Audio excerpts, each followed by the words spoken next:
Bonjour à tous et bienvenue pour cette nouvelle vidéo sur la chaîne. Je m'appelle Xenia et aujourd'hui j'aurais voulu vous parler en fait du TOPIK. Donc le TOPIK c'est un examen pour permettre aux apprenants de connaître leur niveau d'aptitude en coréen. Et donc du coup j'aurais voulu faire une vidéo un peu complète sur ça, de la période d'inscription au paiement, aux révisions, puis ensuite le jour J. Donc pour vous faire en fait une vidéo un peu globale sur comment ça se passe en fait le processus du TOPIK, sachant que j'ai passé l'examen du coup en France et pas en Corée. Donc ce qu'il faut savoir en premier lieu, c'est que alors j'ai commencé à étudier le coréen du coup en 2018 lorsque j'étais ingénieure à Singapour. À l'époque, je prenais des cours réguliers. J'ai pris des cours réguliers en fait sur un an. Puis ensuite, je suis revenue en France. Et ensuite, j'ai alterné les périodes où j'étudiais le coréen, puis de nouveau, j'oubliais tout. Je réapprenais le coréen, puis de nouveau, je réoubliais tout. Ce qui fait que, en tout et pour tout, sur les 6 dernières années, j'ai dû étudier, je pense, le coréen, allez, 1 an et demi de manière intensive. Donc le but pour moi avec le TOPIK là, c'était de passer le TOPIK 1 et d'avoir dans le TOPIK 1 le niveau 2. Donc ce qui me permet de basculer sur le sujet suivant du coup, puisque donc le TOPIK c'est un examen qui valide en fait le niveau des apprenants en langue coréenne. Et il y a 2 examens différents, donc il y a le TOPIK 1 et le TOPIK 2. Donc moi j'ai passé le TOPIK 1. Le TOPIK 1 c'est plus un examen qui est réservé en fait pour les apprenants qui sont débutants voire non débutants, j'allais dire. C'est les premiers niveaux en langue coréenne. Dans l'examen du TOPIK 1, il y a 2 épreuves. Il y a une épreuve de compréhension orale par laquelle on a commencé, et une épreuve de compréhension écrite. Le tout, c'est sur 200 points. Pour avoir le niveau 1, il faut au moins avoir 80 points sur 200. Pour avoir le niveau 2, il faut au moins avoir 140 points sur 200. Donc, comme je vous disais, pour le TOPIK 1, vous pouvez valider en fait 2 niveaux, le niveau 1 et le niveau 2. Ce qui, je pense, en fait, valide, j'allais dire, les niveaux A1 et A2. Et ensuite, vous avez le deuxième examen, qui est le TOPIK 2. Et le TOPIK 2, cette fois-ci, il est un peu différent du TOPIK 1 parce que, alors effectivement, il y a une épreuve de compréhension orale, une épreuve de compréhension écrite, mais il y a aussi une épreuve d'expression écrite. Et c'est ça qui change, en fait, avec le TOPIK 1, surtout. Ce qui en fait une épreuve au global, en fait, sur 300 points. Et donc, pour avoir le niveau 3, il faut avoir 120 points sur 300. Pour avoir le niveau 4, il faut avoir 150 points sur 300. Le niveau 5, 190 points sur 300. Et le niveau 6, au moins 230 points sur 300. Moi, je me les suis notées parce que sinon je m'en serais pas souvenu. Donc, toutes les questions, que ce soit... Alors, toutes les questions de type compréhension écrite, compréhension orale, ce sont des QCM. Sauf dans le TOPIK 2, en fait, où l'expression écrite, c'est un texte à rédiger. Donc ça, il n'y a pas de QCM. Donc, voilà pour la présentation de l'examen. Maintenant, je vais revenir, en fait, sur l'inscription. Donc, ce qu'il faut savoir, c'est que j'ai passé le TOPIK en France. En France, il y a 2 sessions du TOPIK qui sont organisées. Une en avril et une en octobre. Moi, j'ai passé celle du coup d'octobre. Mais ce qu'il faut savoir, c'est que pour s'inscrire en fait au TOPIK, il faut s'y prendre pas mal de temps en avance. L'inscription se fait du coup sur le site topic.educoré.fr. Sur ce site, vous retrouvez aussi toutes les informations liées au calendrier des épreuves et au lieu où vont se trouver les épreuves du TOPIK. Je sais que pour la session d'octobre, par exemple, moi je le passais sur Toulouse, donc on pouvait passer le TOPIK à Toulouse en octobre, mais je sais qu'en avril, on ne peut pas passer le TOPIK en fait en avril sur Toulouse. Il faut au moins aller sur Bordeaux. Donc il faut bien vérifier aussi les sites de passage des examens. Et au niveau des dates d'inscription, il ne faut pas les louper parce que moi du coup, alors pas cette année, mais l'année dernière, j'avais essayé de m'inscrire, sauf que j'ai loupé en fait les périodes d'inscription qui sont en fait très tôt.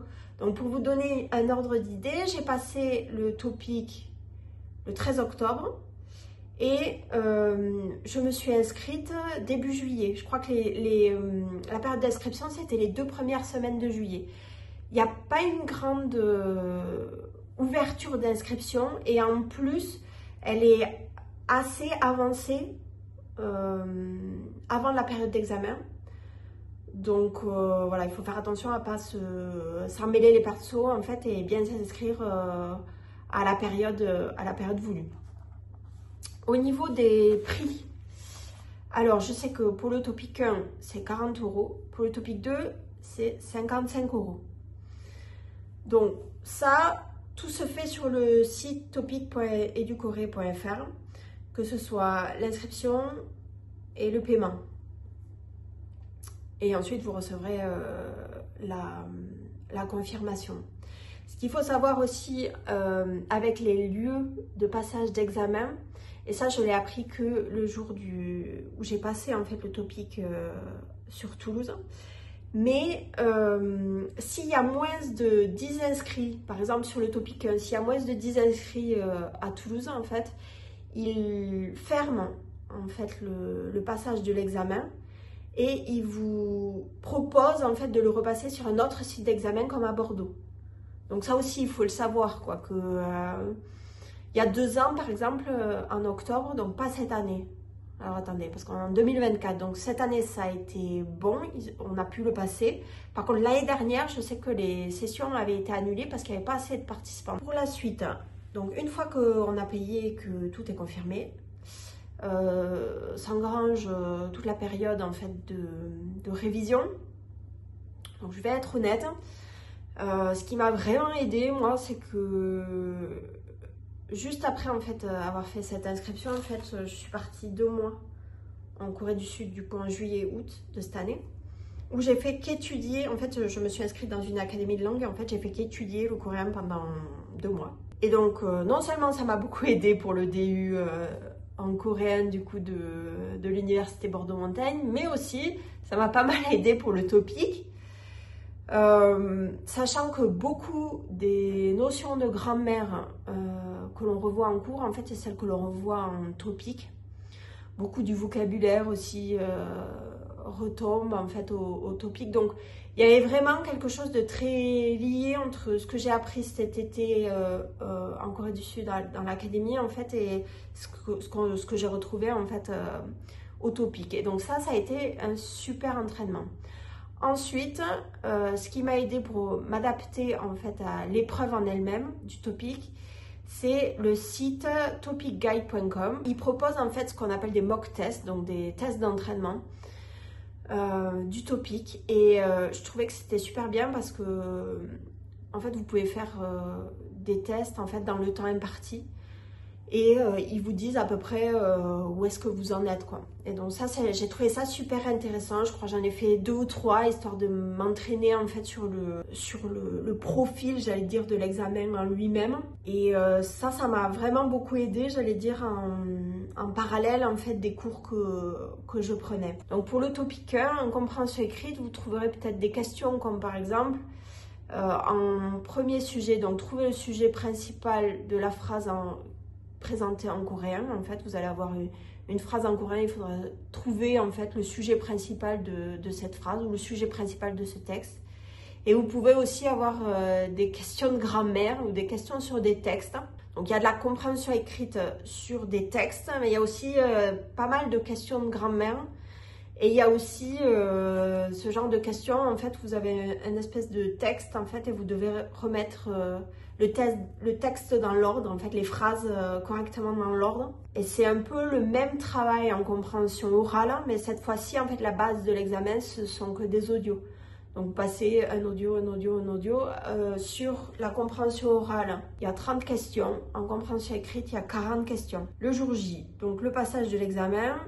Pour le topic 1, je l'ai passé le 13 octobre. Du coup, c'était à l'université Jean Jaurès, à Toulouse. On a commencé du coup l'examen à 9h40 avec la compréhension orale, qui durait du coup 40 minutes. Il y a 30 questions à faire et toutes les questions sont sous forme de QCM. On a fini du coup à 10h20 et à partir de là, on a enchaîné avec 1 heure de compréhension écrite. Pareil, sous forme de QCM en fait. 1 heure, 40 questions. Ce qu'il faut savoir, c'est que quand vous y êtes, en fait, vous ne pourrez pas partir avant la fin de l'épreuve. Enfin, vous devrez imprimer une convocation en fait qui vous sera... que vous devrez télécharger en fait sur le site officiel du topic et que vous devrez amener avec vous aussi à l'examen. Et ensuite pour les résultats, nous on a dû attendre pas mal de temps. Donc j'ai passé l'examen le 13 octobre et j'ai reçu les résultats le 28 novembre. Et j'ai été vraiment surprise en fait parce que, alors ce qu'il faut savoir c'est que j'ai trouvé en fait la partie orale assez dure, notamment les dernières questions. Alors ce qu'il faut savoir c'est que à chaque fois les dernières questions sont les plus dures en fait, et c'est vrai que à l'oral cette fois-ci, autant il y a beaucoup de fois où j'ai plus de facilité à l'oral qu'à l'écrit, et là j'ai vraiment trouvé que j'avais eu plus de facilité à l'écrit qu'à l'oral. À l'oral j'ai galéré sur les dernières questions et à l'écrit j'avais trouvé que je m'en étais pas trop mal sortie. Honnêtement je pensais que voilà, ça allait donner un score, je sais pas, autour de 80 quoi, sur 100. Mais à l'oral je me disais que ça allait peut-être être un peu short, sachant que voilà, pour avoir le niveau 2 en fait au topic 1, j'avais basé qu'il fallait au moins avoir 70 sur 100 à l'oral et 70 sur 100 à l'écrit. Bon, et je m'étais dit, peut-être que j'aurais quelques points supplémentaires à l'écrit qui me permettront de rattraper, j'allais dire, un peu les dernières questions de l'oral que j'ai pas trop réussi. Bon, donc en me disant que ça allait être juste, quoi, que si j'avais le niveau 2, j'aurais quoi, 145 sur 200, enfin bon voilà quoi, je l'aurais au ras des pâquerettes. Mais j'ai eu une bonne surprise puisque j'ai eu 172 sur 200, donc j'étais super contente. J'ai eu 90 sur 100 du coup à l'oral et 82 sur 100 à l'écrit. Et finalement, en fait, c'est bien passé. Voilà, moi, ce que je vous conseille au niveau de l'examen oral, moi, ce que je fais souvent, c'est que j'essaye en fait de lire en fait la question avant d'écouter l'audio, parce que sinon, c'est trop compliqué en fait de gérer. J'arrive à attraper, j'allais dire, les notions dans l'audio et je les retranscris au niveau des questions en fait qui sont posées dans le QCM. Pour moi, c'est plus facile en fait d'arriver à lire la question et les réponses avant et ensuite de m'intéresser, j'allais dire, à l'audio. Mais pour certaines questions, notamment les dernières, en fait, c'est assez difficile. Autant les premiers, en fait, comme les audios sont répétés 2 fois, souvent j'arrive à trouver la réponse à la question en fait au premier jet de l'audio, ce qui me laissait le deuxième jet de l'audio en fait pour lire la question suivante en fait et pouvoir enchaîner. Bon, les dernières questions, vu que je comprenais un peu moins bien, il me fallait les 2 G en fait de la compréhension orale pour comprendre et cocher les questions, et donc j'avais plus le temps en fait de lire les questions suivantes. Et donc ça a un peu pêché, mais finalement en fait ça s'est pas mal goupillé. Donc j'étais vraiment satisfaite. Et ensuite du coup le topic, il est ensuite valable 2 ans. Donc pour moi, il sera valable jusqu'en novembre 2026. N'hésitez pas à aimer, à commenter cette vidéo si elle vous a plu. Et n'hésitez pas si vous avez des questions supplémentaires au niveau du topic auxquelles je n'aurais pas répondu. C'est avec plaisir que je vous donnerai des informations supplémentaires si vous en avez besoin. Merci!